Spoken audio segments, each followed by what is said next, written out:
Bill Plaschke, Tim Kalishaw, Harry Lyles Jr., and Bill Barnwell on a Who You Got Friday. USA or Canada in the Four Nations. Oldies or youngins or Globo Gym for the NBA All-Star Game. Three-peats or field in the dunks and threes. And I'll tell you one more thing that we got last night. An all-time performance from Juju Watkins. Was this the best game of ball played all year? Let's go around the horn. It is the lead. You think more than a year, Tim? You think longer? You think all decade? Wow. Ever. It's the Globo Gym days, apparently. Kachuk, Boldy, other Kachuk, Gensel, another Kachuk, other Kachuk. Route was on. USA finished the finish 6-1, which sets up an intriguing Saturday afternoon in Montreal, Canada. USA versus Canada. Four-nation army couldn't hold me back. Tim Kalishaw around the horn to you. Who should be favored? How will it be won? Who you got? Can't wait for this game Saturday night, Tony. You know, in my dream job, which will be running a casino, operating a sports book in a casino, and I do plan to do that, I would make USA a slight favorite just to get all that money coming in on Canada for this game. Oh, okay. Because I do like USA for this game. They showed it last night. The Kachuk line got all the attention because they played together and scored, but I actually think the Austin Matthews, Jack Hughes line is even tougher to stop. And behind all that, a very good defense and the best goalie in the tournament, Connor Hellebuck. I just think they have more. Well, they definitely have more in net. I think that gives them the advantage Saturday night, and they already have a 1-point advantage that is significant depending on how the rest of this tournament plays out. Because winning in regulation got them an extra point over what Canada did versus Sweden. So you would favor the U.S. in this match. Bill Barnwell, around the horn to you.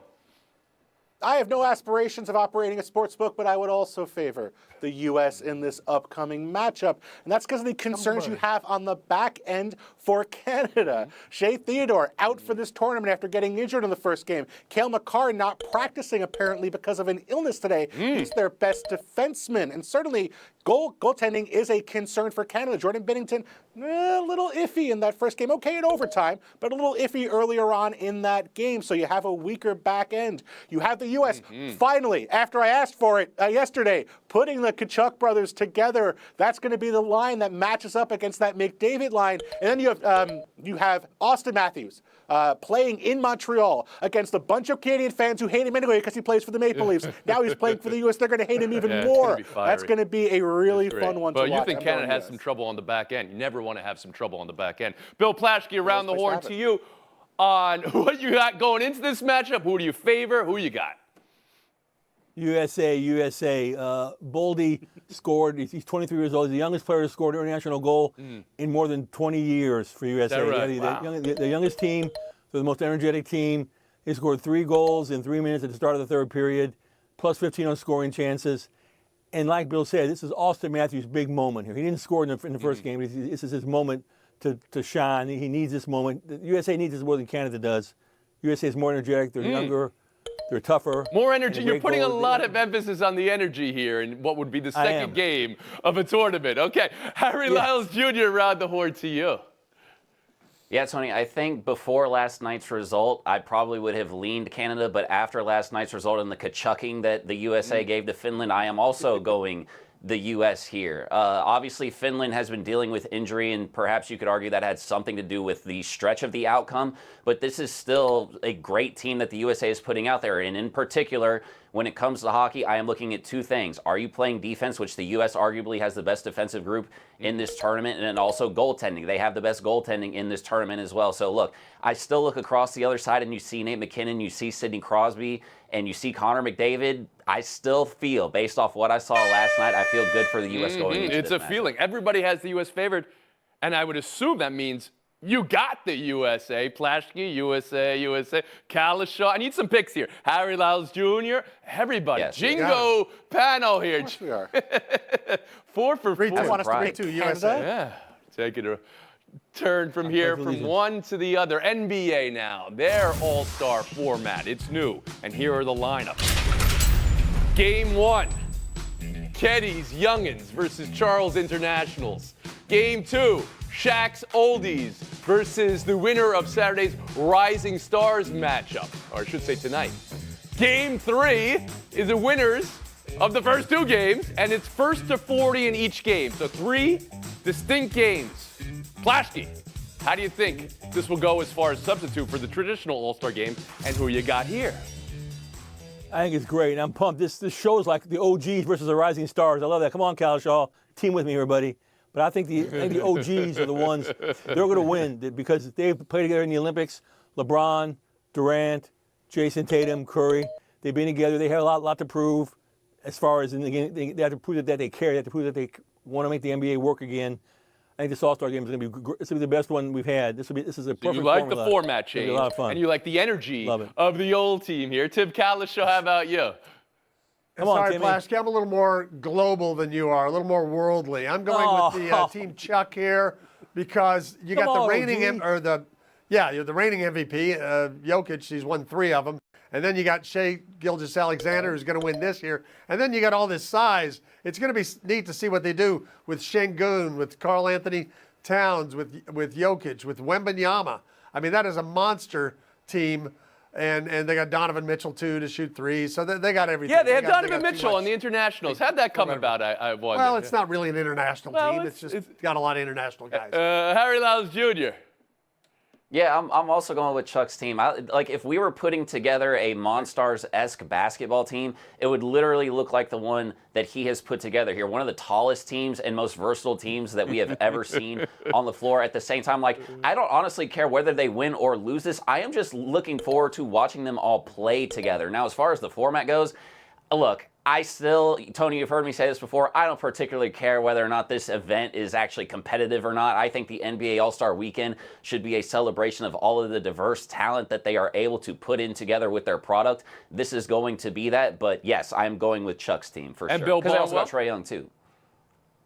Yeah. Bill Plaschke putting Tim on his team as an OG makes no sense because Tim's doing it back-to-back today. The load management would make sense that he's not going to be on the OG's team if he's running back-to-back games. The OGs Tim's a at this traitor. point are a bunch of players who either are injured or players who have been recently injured or taking games off. I don't think they're going to be delivering their best effort to win this sort of weird tournament that they're enacting here. I don't really think the OGs have a shot here. And then Chuck's team, the height, the defense, the depth, the versatility, they care more than the OGs, and they're significantly more talented than either Well, of the you other two invoke teams that are gonna caring play. and defense, right? Last game we saw was 211 to 186. That's what got us here. You expect there will be gotta defense, care to Bill get Plaschke, 211. in these 3 games.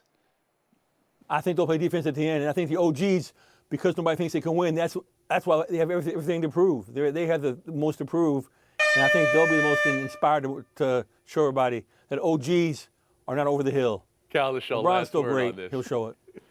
No, I think the only defense will be shot blocking. That heavily favors Team Chuck. Skills Saturday. But first, the headline this week. There will be no Steph Curry, Sabrina Ionescu three-point shootout. League couldn't come to terms on a plan that would raise the bar from last year, an NBA spokesperson said. This was a highlight last year. Harry, are they dropping the ball by not having it this year? It's definitely a loss for the NBA, and I would argue that it was the best event of last year's All-Star Weekend. But I will say this, I'm kind of glad to see that the WNBA players, Caitlin Clark and Sabrina Ionescu, are not participating in this because I don't think it is their job to lend themselves to help the NBA make their All-Star Weekend better. And if we're being quite honest, I think if the roles were reversed, you would not see the NBA do that for the WNBA. And so because of that, I don't think it is on them, again, to try to help the NBA make their product better. As far as the actual contest goes and who we are going to see, picking three-peats has not gone well for me this week in the past couple of weeks with the Kansas City Chiefs, so I am going to go with Darius Garland and some fresh blood. Bill Barnwell, around the horn to you.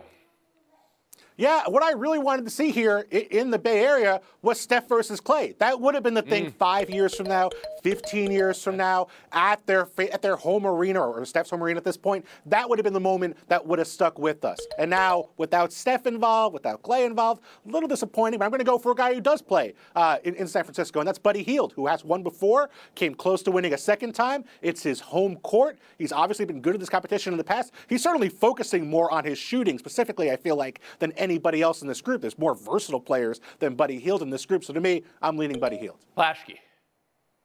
Let's be honest. If Caitlin Clark wanted to do this, they would do this. She's one holding up, and good for her.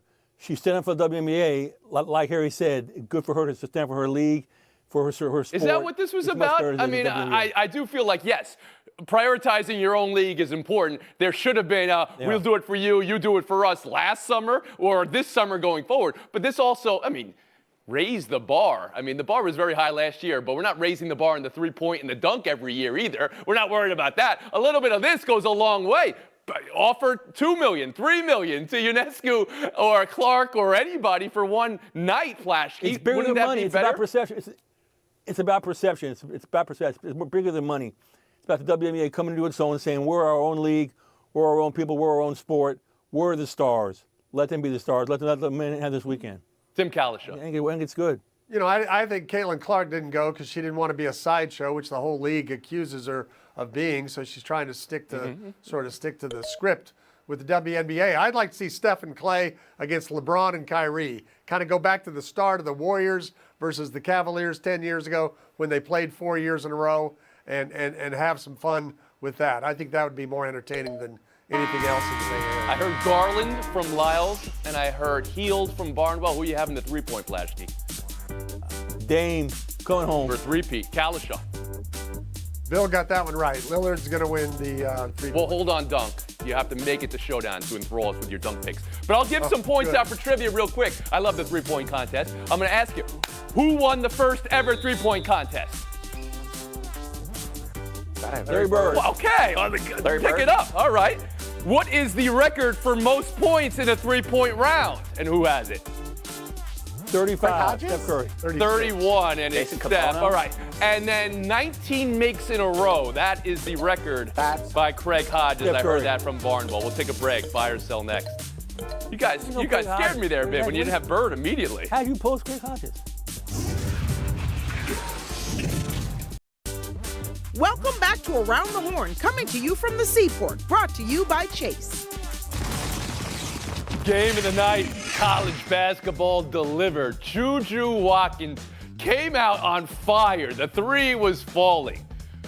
Lauren Betts coming back in the second half. But fourth quarter, all Trojans, this Watkins steal over here puts USC up for good. Down goes number one. Down goes number one. Undefeated season over. Here's Watkins' jaw-dropping final line to beat a number one team. Plaschke, what to buy, what to sell from USC 71, UCLA 60. I'm by the women's college basketball has a new Caitlin Clark, and it is Juju Watkins. She is the player of the year. She is the greatest player. She is the one to watch. Okay. 38, 11, and 8. Arguably the best line in the history of women's college basketball. Those 8 blocks Over are unbelievable. Caitlin Clark's At 40-point one triple-double in the tournament a few yes. years ago? Yes. Over It's a Swoop's great line. 47 in the championship game? No, wow. At one point, and during a 28-minute stretch of the game, she scored or assisted on every USC point. She carried the team on her back the entire time. They outscored them like 16-4 at the end of the game. She had struggled earlier in the week. She's an unbelievable comeback, unbelievable player, the best. And the greatest game in the history of the sport? I mean, Yes.